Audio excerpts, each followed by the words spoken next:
안녕하세요. 노무입니다. 네, 이제 4월 잔인하다고 했던 4월. 또 막판에 이렇게 또 추위도 오고 생 난리였죠. 네. 뭐가 좋은 게 올라고 시샘에서 이제 그러지 않았을까 하는 제 나름의 그냥 위안을 삼아 보면서 이제 5월이 시작이 됐습니다. 그래서 5월은 도대체 저는 특별한 의미를 두고 있지는 않지만 짠! 자, 5월은 가정의 달. 자, 가정의 달에 상징되는 건 가족. 그래서 내 사람은 안녕하십니까? 라는 주제를 갖고 제가 1주, 2주, 3주, 4주, 5주에 걸쳐서 각각의 주제로 여러분들하고 함께 얘기를 나눠보고자 합니다. 그래서 오늘은 첫 번째 주제는 이겁니다. 제가 그래도 가정의 달 특집이라고 뭘 하나 준비를 좀 많이 하고 싶어서 이걸 한번 주제를 한번 이렇게 크게 한번 여러분들 보시기 쉽게 써봤는데, 나는 슈퍼맨이 아닌데 니는 그러심? 요런 주제로 한번 정해봤습니다. 우리 가족들끼리 뭔가 갈등이나 이런 것들이 있는 것 중에 사실 남녀 사이에도 그렇고, 그래서 이제 부부가 돼서 아이를 낳으면 아이에 대해서도 마찬가지로 슈퍼맨, 발음도 안 되네. 네. 슈퍼맨, 슈퍼우먼을 기대하는 것들이 갈등을 유발시키는, 솔직히 말해서 가장 큰 원인 중에 하나예요. 근데 문제는 뭐냐면, 나는 슈퍼맨이라고 생각을 할 만큼, 슈퍼맨이라는 게 사실 그런 거잖아요. 뭣도 잘하고 다 완벽하게, 능숙하게, 뛰어나게 다 갖춰진 사람을 우리가 보통 이제 슈퍼맨이다라고 말을 하는데, 슈퍼맨은 영화 속에만 존재하는 거지 사실 현실에는 존재할 수 없는 거예요.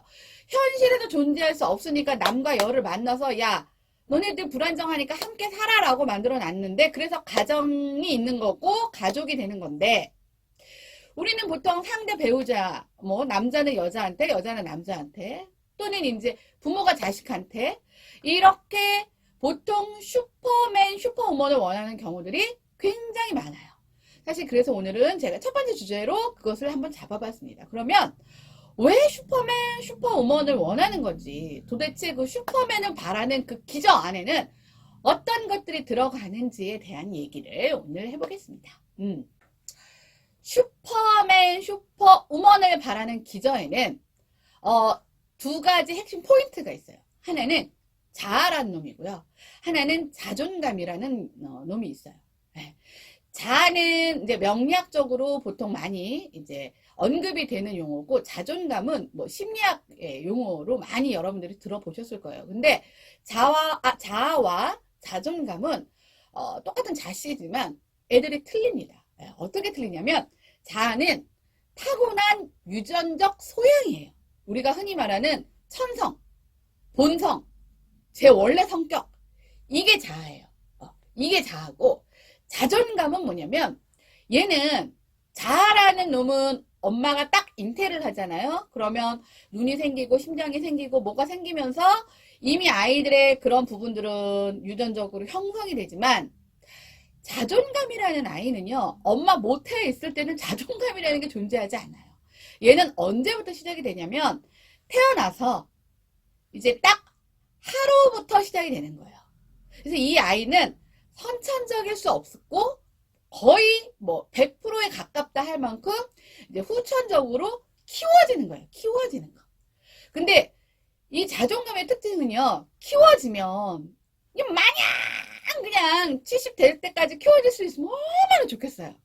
근데 얘가 약간 성향이 어떠냐면, 성장 속도와 유사해요. 우리가 성장 속도라는 건 어느 일정 기간, 뇌도 마찬가지고 발달을 하면 더 이상 발달이 안 되잖아요. 그것처럼 자존감은 걔보단 좀 나아요. 네, 걔보단 좀 낫지만 어느 정도 성장이 막 이루어지고 정서적으로 심리적으로 아니면 이게 뇌, 브레인의 어떤 기능적으로 이것들이 키의 성장 속도만큼 유지가 되다가 한 20살 정도가 되면 거의 대부분 많이 완성이 돼요. 근데 성장 속도는 거기서 끝나잖아요. 근데 얘는 그렇진 않아요. 네, 어떤 계기로 인해서, 그러니까 사회에 나가서, 가족이 아닌 사회에 나가서 이 자존감들을 막 키워줄 수 있는 누군가를 만나면, 그게 이제 가장 가깝기로는 사실은 이 자존감의 형성은요, 그냥 뭐 비즈니스 관계, 뭐 이런 관계, 지인의 관계에서는 사실은 형성되기가 쉽지 않습니다. 밀접한 심리적 유대감을 갖고 있는 관계에서 형성돼요. 근데 우리는 어느 정도 나이가 되면 뭘 해요? 결혼을 하잖아요. 결혼을 하면 배우자가 부모를 떠나서 배우자라는 새로운 밀접한 관계에 가장 최적화된 존재가 하나 생겨요. 여기에서부터 자기가 조금 덜 개발된 자존감이 또 성장할 수가 있습니다. 그래서 결혼이라는 제도를 통해서 아니면 뭐 결혼을 꼭 하지 않았더라도 남자친구, 여자친구 연애 과정에서 어느 정도는 성장 호르몬과는 다르게 좀 형성될 수 있다. 근데 얘가 만드는 역할은 뭐냐면요. 자존감의 역할은 성격이 아니에요. 얘는 뭐냐면 인성. 우리가 그러죠. 인성과 사회성을 만들어내는 거예요. 그래서 같은 자아를 갖고도 이 자존감이 어떻게 형성되었느냐에 따라서 우리가 쟤는 좀 애가 인성이 안 돼 있어. 아니면 쟤는 애가 사회성이 없어. 사회성이 없어. 이 두 가지 형식화돼서 나타납니다. 그래서 얘네들의 조합으로 인해서 같은 자아지만 다른 삶을 살 수 있는 어떤 방향성이 나누어질 수 있는 거예요. 그러면 얘네들이 어떤 식으로 이렇게 형성, 그룹핑이 돼 있는지를 제가 한번 여러분들이 좀 쉽게 이해하실 수 있게 여기다 써놨어요. 자, 이쪽 편에는요, 그쵸? 자가. 근데 이쪽 편에는 뭐가 다 높아요? 자존감은 하이, 높아요. 네, 화살표가 위로 올라가 있어요. 자, 이쪽 편에 있는 애들은요, 커요. 자존감, 작아요.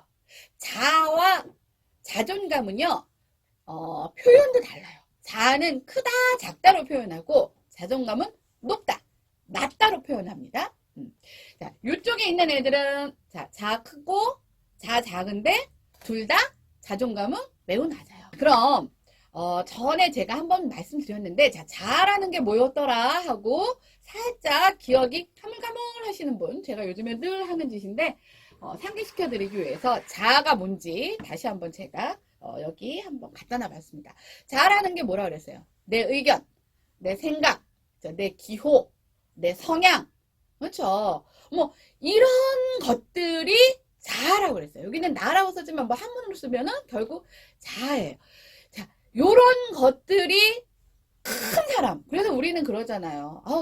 뭔가 왜 자기 주장이 굉장히 강해 이런 표현을 쓰잖아요. 그때 자기 주장만 강한 게 아니라 이런 아이들의 이 구성 요소들이 강한 사람을 우리는 자아가 크다. 그렇죠. 그럼 상대적으로 자아가 좀 작다라는 건 뭐예요? 내 의견이나 이런 것보다는 그렇죠? 주변의 타인의 의견이나 어떤 주변 환경이나 이런 것들이 더 이렇게 주변적으로 좀 크게 이제 형성되어 있는 사람을 말하겠죠. 자, 그러면 얘네들이 뭐 자아가 똑같이 크고 자아가 똑같이 작은데 이쪽 편과 이쪽 편의 양상은 완전히 다른 양상으로 나타나는 이유가 뭘까? 그 주범이 자존감이에요. 그래서 이 자존감은요, 제가 봤을 때 심리학적인 여러 가지 요소들이 있잖아요. 그 중에 가장 어떤 현상을 설명하는 가장 핵심 요소가 뭐니 너? 너무해 너 뭐니? 이렇게 물어보면 저는 대표적으로 자존감을 뽑습니다. 그래서 제가 12년 전에 부모 교육을 먼저 시작했던 것도 자존감은 어느 뜬금없이 중간에 훅 들어오는 게 아니라 아기 때부터 쭉 형성이 되고 가장 근본적인 집에서 제 1차 양육자, 그쵸? 뭐 2차 양육자에 의해서 거의 99%가 저는 만들어진다고 할 만큼 아주 그 가족 내에서 만들어지는 중요한 요소이기 때문에 제가 사실 부모 교육을 했던 거고요. 자, 그러면 요쪽 편을 보시면 여러분들이 이제 대충 눈치를 딱 차리셨을 거예요. 요쪽에 있는 애들은 보통 다 좋은 얘기 써놨고, 뭐 요쪽에 있는 애들은 좋은 게 하나도 없네요. 네, 그래서 사실 우리가 제가 이제 범죄 심리학자는 아니지만 제가 이제 명리학을 공부하면서 여러 가지 이제 범죄 사건들을 보면서 제 나름 분석한 범죄 유형 중에 그 크게 두 개 나누면 자아가 큰데 자존감이 낮은 범죄 유형이 있고요. 자존감도 낮고 자아도 작아서 생기는 범죄 유형도 있어요. 그러면 이쪽에 있는 애들은 범죄 유형에 가까이 갈 확률이 상대적으로 굉장히 작겠죠. 자, 그러면 어떤 형식으로 얘네들이 설명이 되어지는 잘 눈도장 찍어 놓으세요. 곧 사라집니다. 네. 자, 조금 전에 또 기억 안 나신다고 하시면 안 되시기는 하지만 요즘 저도 뭐 맨날 그래서 다시 한번 설명드리겠습니다. 자, 이쪽 편에 있는 윗칸에 있는 애들은요. 자아도 크고 자존감도 높은 아이였어요. 자, 그러면 자아도 크고 자존감이 높은 어떤 뭐 그런 사람이 제가 봤을 때 그렇게 많지는 않은 것 같긴 하지만 그런 사람들은 어떤 식으로 표현이 되느냐? 이 사람을 보통 우리는 뭐라고 표현하냐면 성군 이렇게 표현을 해요. 성군. 근데 역사적으로 이렇게 쭉 봤을 때 성군이 여러분들 뭐 분명히 있었나요? 근데 이제 예전에는 말씀드렸지만 자질적으로는 성군이었는지 모르겠지만 뭐 조선시대에는 뭐 이씨만 뭐 남자만 뭐 자아가 크고 그 자존감이 높은 법은 없잖아요. 근데 뭐 여자는 뭐 아예 그 끼지도 못했으니까 아마 뭐 그래서 확률적으로 없지 않을까 생각이 듭니다. 그 다음에 이제 개척자라고 제가 썼는데 개척자가 우리가 막 무슨 뭐 저기 미국 서부 무슨 개척 뭐 이런 그런 개척자가 아니고요. 뭔가 기존에 있는 틀을 깨고 앞으로 나아가는 변화를 시도하는 개척자예요. 근데 왜 자아가 커야 개척자가 될 수 있냐면요. 기존의 질서나 뭐 우리가 흔히 말하는 뭐 뭐라고 표현하죠 그거를? 뭐 관행, 관습 뭐 예를 들면 원래 그래 이거를 잘못된 줄 알면서도 바꾸지 못하는 이유가 무수한 반대에 부딪히기 때문이에요. 근데 이 자아가 크다는 건 일면에는 뭐도 있냐면 우리가 멘탈이 강하다라는 것도 있어요. 사실은 반대 없이 그냥 이렇게 쑥 넘어가는 일은 생각보다 많지 않아요. 그럼 그걸 하나하나 내가 다 이렇게 뭐를 하면 정리를 해가면서 설득을 시켜가면서 공감을 얻어내면서 일어나야 되려니 얼마나 힘들어. 근데 이게 자존감이 높지 않으면 그것들을 해낼 수가 없어요. 그래서 여기 개척자라고 써놨어요. 그래서 이 총체적인 것으로 봤을 때 요쪽에 있는 아이들은 뭐예요? 최고의 리더. 여러분들이 리더를 뽑을 때는 자아도 크고 자존감도 높은 이런 리더를 뽑으셔야 됩니다. 자, 그 밑에 있는 이제 아이는요, 자아는 조금 작아요. 네, 자아는 좀 작다라는 건 뭐냐면, 우리가 흔히 말하는 마음이 여리고, 멘탈이 좀 약할 수 있어요. 왜냐면 자기 주장보다는 타인의 소리를 듣고 뭐 하는 부분이 많기 때문에. 근데 왜 리더보다는 참모라고 제가 썼냐면, 말씀드렸잖아요. 리더는 사실은, 야! 따르자! 아자! 이게 리더가 아니에요. 그 무수한 반대를 극복하고 만들어낸 것에 대한 무수한 사실 공격에 대해서 책임을 지고 그것들을 완성시켜 나갈 수 있는 힘이에요. 근데 사실은 그런 부분이 좀 약하다 보니까 리더 쪽보다는 리더를 잘 이렇게 보좌해 줄 수 있는 참모형이다라고 봤고요. 그 다음에 이제 이쪽에 있는 사람들은요 다 공감 능력도 좋고 좋은 사람. 네, 저희 김남희 씨가 그 착한 사람 아니지만 저 좋은 사람이라고 뭐야 집사부일체 거기서도 두 번이나 강조하셨던데 좋은 사람이 되는 역할에 다 포함이 되려면 기본적으로 자존감이 높아야 된다는 거예요. 그리고 이 자존감이 높은 쪽은 이게 뭐냐면 어떤 형식으로 드러나냐면요 자기만 생각하지 않아요. 그래서 함께하고 협동하고 같이 나누고 배려하고 배려는요 내가 좋아하는 거 그냥 해주는 게 배려가 아니에요. 나는 불편하고 힘듦에도 불구하고 해줄 수 있는 게 배려예요. 그러려면 뭐가 있어야 돼요? 자존감이 높아야 돼요. 그 왜 높아야 그것들이 가능한지 조금 이따 말씀드리겠습니다. 그럼 이쪽에 있는 애들은 그 반대겠죠. 근데 자아는 크고 자존감이 낮은 사람이 나타나는 가장 대표적인 건 우리가 흔히 말하는 이기주의자 이렇게 말을 해요. 그러면 잠깐만 이기주의자가 뭐더라 옛날에 개인주의자랑 뭐가 틀리더라 비슷한 것 같기도 하고 막 헷갈리시는 분들도 있으신데 개인주의와 이기주의는 절대 같지 않습니다. 네, 그 차이는 또 언제 또 제가 분명히 기회가 되면 말씀드릴 수 있겠지만 여기서 말씀드리는 건 나만 생각하는 거예요. 나만. 오늘 나밖에 없어. 나를 위해 세상이 존재해야 되는 거야. 그리고 나를 힘들게 하거나 뭐 나를 좀 불편하게 하는 사람들은 다 어때요? 제거를 해버려야 돼요. 그래서 이건 뭐예요? 독재자. 독선. 다 내 방식대로 하지 않으면 마음대로 자기 마음대로 군림하려고 하는 갑질. 이런 게 되는 거예요. 그래서 자아가 크고 자존감이 낮은 사람은 제가 지난 시간에 말씀드렸던 우쭐이 여기는 표현되진 않았지만 욕심쟁이 형의 인간이 될 수밖에 없습니다. 그다음에 이제 맨 마지막에는 자아도 찾고 자존감도 낮아요. 그러면 우리가 보통 이런 사람들을 뭐라 그래? 찌질이, 겉보 이렇게 얘기를 해요. 그래서 그리고 이런 사람들이 가장 가지고 있는 큰 기전은 뭐냐면 열등감이 굉장히 강합니다. 근데 열등감이 어느 정도는 있으면 겸손이 될 수 있고 어느 정도가 열등감이 존재해야 사람이 뭘 할 수 있어요. 아, 난 참 부족해. 자기 개발을 할 수 있는데 얘가 좀 심한 쪽으로 갔겠죠. 그러니까 여기 써놨겠죠. 그래서 그게 이제 피해의식, 또 피해의식이 더 지나치면 피해 망상까지 갈 수 있는 아주 위험한 존재인 애들이 얘가 맞습니다. 그리고 이 친구들이 이제 가장 사실 많이 이제 현상적으로 드러나는 게 뭐냐면 책임지려 하지 않아요. 그래서 책임질 일이 생기면 도망을 가버립니다. 왜 우리 연애하다가 제가 이제 한 3, 4주 뒤에 또 요 부분을 다룰 건데요. 연애하다가 조금 뭐가 불편해지거나 뭔가 자기가 이렇게 극복하기 어려운 부분이 되면 잠수 차고 하는 애들 있잖아요. 그 애들의 대표적인 현상이 이쪽이에요. 그래서 여러분들이 어떤 사람을 가족으로 만나느냐는 요쪽 사람을 만나느냐 요쪽 사람을 만나느냐에 따라 인생의 판도가 바뀌는데, 자 그러면 첫 앞에로 돌아가서 슈퍼맨을 원하는 이유는 뭐냐면 요쪽 부분에 있는 사람이 슈퍼맨을 원하는 거예요. 왜? 지는 아니면서. 그러면 지는 그러면서 그러면 우리가 또 그래도 납득이라도 하죠. 그래, 그래. 저 사람 저렇게 대단한데 내가 못 쫓아가는 내가 미안하다 이러는데, 거의 대부분의 슈퍼맨이나 슈퍼우먼을 원하는 사람들 지는 그러지도 못해. 근데 남들과 비교해보면서 내 배우자한테만 요거를 원하는 거예요. 그게 뭐냐면, 자, 여기서 이제 제가 이 자존감이 왜 심리학의 어떤 부분에서 제가 가장 중요한 요소 중에 하나로 뽑는 대표적인 아이라고 했냐면, 자존감이 뭘 말하냐면, 이렇게 설명드리면 좀 쉬울래나? 방이라고 생각하시면 돼요.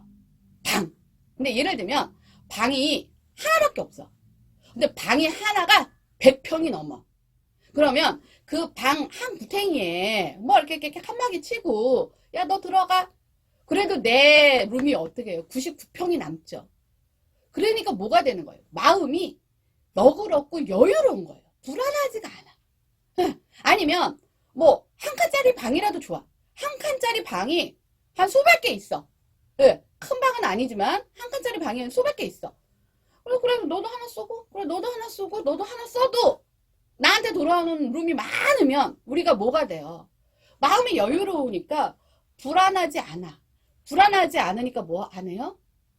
안달 떨고 닥달하고 조바심 내고 짜증 부리지 않아요. 근데 이 룸이 딸랑 하나인데 누가 자꾸 들어오거나 내가 그걸 막 못하는 상황이 생기면 초조해지잖아요. 초조해지니까 그 불안감을 형성하기, 그러니까 그 불안감의 해소를 위해서 우리가 자꾸 남을 닥달하는 거예요. 남. 그래서 어떤 문제가 생겼을 때 지 탓이 99%인데도 불구하고 상대에 의해서 잘못된 1%를 갖고 계속 남 탓하는 이유가 뭐냐면 이런 요인 때문에 그래요. 그리고 이것들 때문에 우리의 가정이 굉장히 와해되고 해체되는 이유가 가장 큰 원인 중에 하나가 이것입니다. 그러니까 제가 5월의 가정의 달 특집 1번으로 꼽은 이유가 분명히 있겠죠. 그래서 여러분들의 가족들은 이 4가지 유형 중에서 어떤 유형이신지, 자, 그리고 스스로 여러분은 또, 이 유형 중에 나는 혹시, 이런 유형에서 우리 가족들을 슈퍼맨, 슈퍼우먼을 만들기 위한, 아니면 뭐 지가 만드는 것도 아니야. 왜 안 되냐고 뭐 닭달만 해요. 닭달만. 혹시 그러시지는 않은지 한번 가슴에 손을 얹고 곰곰이 좀 고민 한번 해보시라는 의미로 요번에 주제를 이렇게 정했습니다. 그래서 여러분들 가장 중요한 건요, 여러분들이 만남을 잘 만나야 돼. 만남을 잘못 만나놓고 뭐 이래네 저래네 얘기하는 것은 사실은 굉장히 돌이킬 수 없는 일이 많아요. 여러 가지 현실적인 문제들이 많기 때문에 여러분들이 이쪽에 있는 사람을 만나셔야 여러분들의 인생도 좋고 여러분들의 배우자 인생도 좋고 그 사이에 크는 아이들도 좋고, 그래서 이 자존감을 여러분들이 확인할 수 있는 방법이 있거든요. 그래서 이 부분을 여러분들이 최대한 관심을 갖고, 이제는 그 사람 자꾸 성격 얘기하시지 마시고 그 사람의 자아와 이 자존감의 관계를 여러분들이 좀 집중을 하시는 시간이 되셨으면 합니다. 아유, 네. 제가 아주 자존감 얘기만 나오면 아니야, 목에 그냥 핏대 가서. 예. 자, 그러면 이제 오늘 선곡을 하겠습니다. 오늘 뭐 앞에 슈퍼맨, 발음이 안 돼. 슈퍼맨, 슈퍼우먼 얘기했으니까 어떤 노래가 대충 나올지 알겠죠. 예, 나 1차원적이야. 그래서 슈퍼맨이 들어가는 노래 중에 이거 뭐 심리학자가 가사를 썼는지 어쨌는지 모르겠는데 하여튼 슈퍼맨의 비애라는 노래가 있더라고요. DJ DOC가 불렀던 슈퍼맨의 비애라는 노래를 딱 들어보면 바로 요 얘기야. 요 얘기야. 그래서 제가 제목을 이렇게 운전도 못한다 구박하고 어쩌고저쩌고 구박하고 하는데 그럼 니는 그렇게 다 잘하냐 이거예요. 니는 예, 양심에 손을 얹고 좀 반성도 좀 하고 성찰도 좀 하시라고 DJ DOC의 슈퍼맨의 비애라는 노래를 한번 이번에 선곡해 보았습니다. 제가 또 안무도 신경 많이 썼으니까요. 여러분들 함께 즐겨주시고 5월달은 좀 활짝 웃는 그런 한 달이 되기를 바라면서 다음 시간에 뵙겠습니다. 안녕.